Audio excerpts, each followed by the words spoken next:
अस्सलाम वालेकुम। उम्मीद करता हूँ आप लोग सब खैरियत से होंगे। अल्लाह ताला आप लोगों को खुश रखे, आमीन। गार्डियन एंड वार्ड्स एक्ट 1890 की सीरीज चल रही है। सेक्शन 19 तक मेरे कंप्लीट अपलोड है। आज सेक्शन 20 से लेकर 23 तक जो है वो कंप्लीट करेंगे, 20 से लेकर 23 तक। ठीक है, मैं हर वीडियो के अंदर एक चीज कहता हूं तो कि मैं जो कुछ भी बताऊं आपने उसको लाजमी नोट डाउन कर लेना, लिख लेना, ताकि वो इन फ्यूचर आप लोगों के काम आए। इसको शुरू करते हैं। बिस्मिल्लाहिर्रहमानिर्रहीम। बुक सामने रख लें, बेयर एक्ट सामने रख लें। जो मैं सेक्शन का पॉइंट्स बताए जाऊं उसको जो है वो अपनी लैंग्वेज में उसको नोट डाउन करते जाना, उसके कंसेप्ट को। चैप्टर 3 की तरफ चले जाएं, सेक्शन 20 निकाल लें। इसके अंदर कहते हैं chapter 3 duties, rights and liabilities of guardian. ठीक है, उसकी क्या ड्यूटीज है, उसके क्या राइट्स है, उसकी क्या लाइबिलिटीज है एक गार्डियन की। सेक्शन 20 के अंदर चले जाएं। सेक्शन 20 ये कहता है fiduciary relation of guardian to ward. अब सबसे पहले यहां पे नीचे हेडिंग बना के लिखें कि फिड्यूशरी रिलेशनशिप किसको कहते हैं। फिड्यूशरी रिलेशनशिप क्या होता है, इसके अंदर ये लिखें कि एक गार्डियन जब अपॉइंट होता है, माइनर का, बच्चे का गार्डियन अपॉइंट कर दिया, तो वो गार्डियन जब माइनर का अपॉइंट कर दिया तो वो जो गार्डियन होगा वो अपना फायदा नहीं देखेगा, उसने माइनर के फायदे के लिए काम करना है, उसने माइनर की वेलफेयर के लिए काम करना है। अपना फायदा नहीं देखना कि मेरा इसमें क्या फायदा है, तो बच्चे के जब फायदा होगा, ठीक है, उसके लिए उसने काम करना है। तो इस रिलेशनशिप को क्या कहते हैं, फिड्यूशरी रिलेशनशिप। कोई भी आपसे पूछे तो आपने कहना है कि जो गार्डियन माइनर के फायदे के लिए काम करेगा और कर रहा है उसको जो है वो क्या कहते हैं, वो रिलेशनशिप क्या होता है, फिड्यूशरी रिलेशनशिप उसको कहते हैं।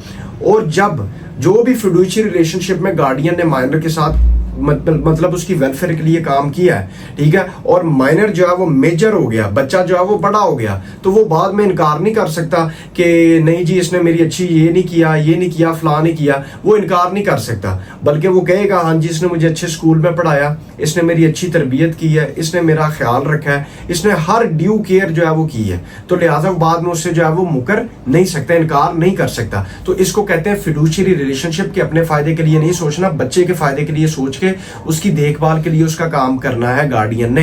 That is called fiduciary relationship, fiduciary relation. ठीक है, उसके बाद अगला निकाल लें, सेक्शन 21 का कहता है। सेक्शन 21 कहता है कि capacity of minors to act as guardians. ये मैंने पहले भी बताया हुआ है सेक्शंस के अंदर कि क्या माइनर ही माइनर का गार्डियन अपॉइंट हो सकता है, ये सवाल आ गया। यहां पे आपने लिखना है यस।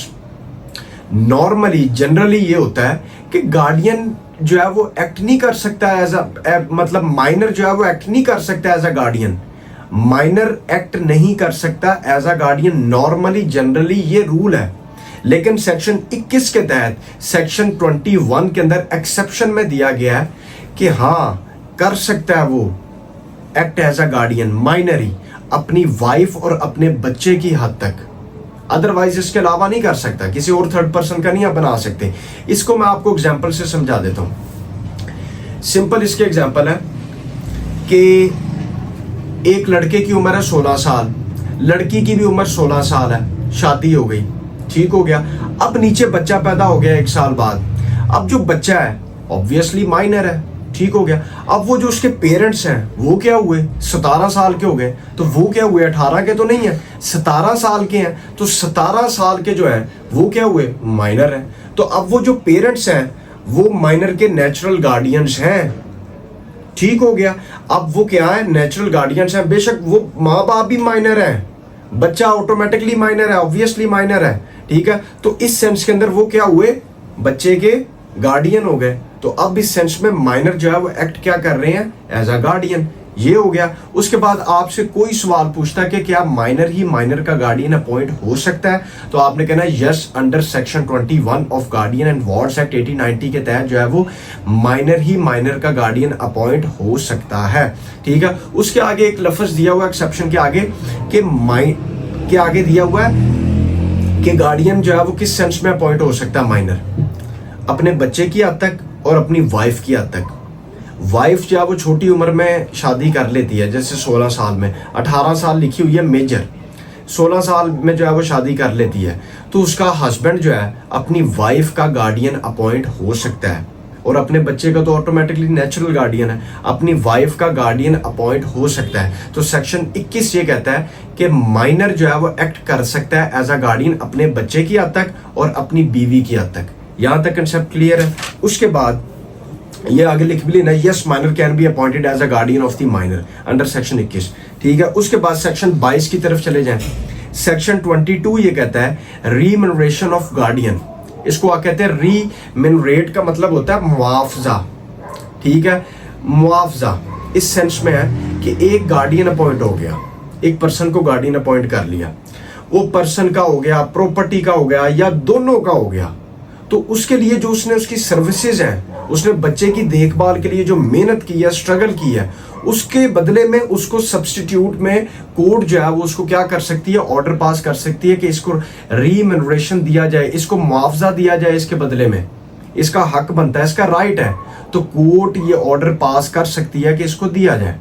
और अगर कलेक्टर जो ऑफिसर ऑफ द गवर्नमेंट होता है, जिसको नॉर्मली कलेक्टर कहा जाता है, कलेक्टर जो है वो अपॉइंट हो जाता है पर्सन प्रॉपर्टी का, ठीक है, माइनर का जो है वो गार्डियन अपॉइंट हो जाता है, तो उसको भी कोर्ट ऑर्डर पास कर सकती है कि कलेक्टर को भी जो है वो इस सर्विसेज के बदले, ठीक है, इसको रीमनरेशन जो है वो दिया जाए, ठीक है, इसको मुआवजा दिया जाए इस चीज का कि इसने इसकी देखभाल की है, इसने इसकी वेलफेयर के लिए काम किया है, इसका हक बनता है, इसको ये चीज जो है वो दी जाए, तो उसको जो है वो कोर्ट ओब्लाइज कर सकती है। उसके बाद सेक्शन 23 की तरफ चले जाएं। सेक्शन 23 क्या कहता है? सेक्शन 23 ये कहता है कि control of collector as guardian, control of collector as guardian, इसको समझना। इसमें ये कहता है कि कलेक्टर गार्डियन अपॉइंट हो जाता है किसी माइनर का, उसकी प्रॉपर्टी का या दोनों का, माइनर का भी प्रॉपर्टी, दोनों का गार्डियन अपॉइंट होगा। लेकिन कलेक्टर का कंट्रोल किसके पास होगा? कलेक्टर का कंट्रोल प्रोविंशियल गवर्नमेंट के पास होगा। कलेक्टर का कंट्रोल प्रोविंशियल गवर्नमेंट के पास होगा, या प्रोविंशियल गवर्नमेंट ने अपने ऑफिशियल गजट में किसी और को अथॉरिटी दी हुई है तो उसके पास कंट्रोल होगा कलेक्टर का। ठीक हो गया? तो सिंपल सा कंसेप्ट है कि कलेक्टर जो है वो गार्डियन अपॉइंट हो गया, तो कलेक्टर का कंट्रोल किसके पास होगा? प्रोविंशियल गवर्नमेंट के पास, या कोई ऐसी अथॉरिटी जो प्रोविंशियल गवर्नमेंट ने अपने ऑफिशियल गजट के अंदर जो है इन दिस बिहाफ के लिए ऑथराइज किया होगा कि ये अथॉरिटी जो है वो कंट्रोल करेगी कलेक्टर को, अगर वो गार्डियन अपॉइंट हो गया। तो ये था सेक्शन 23 तक मेरा कंप्लीट। उसके बाद जो है वो आगे सेक्शन 24 से शुरू करेंगे। बाकी जो है वो इंशाल्लाह नेक्स्ट वीडियो के अंदर मिलते हैं। बाकी दुआओं में याद रखिएगा। Thank you very much. Allah हाफिज़।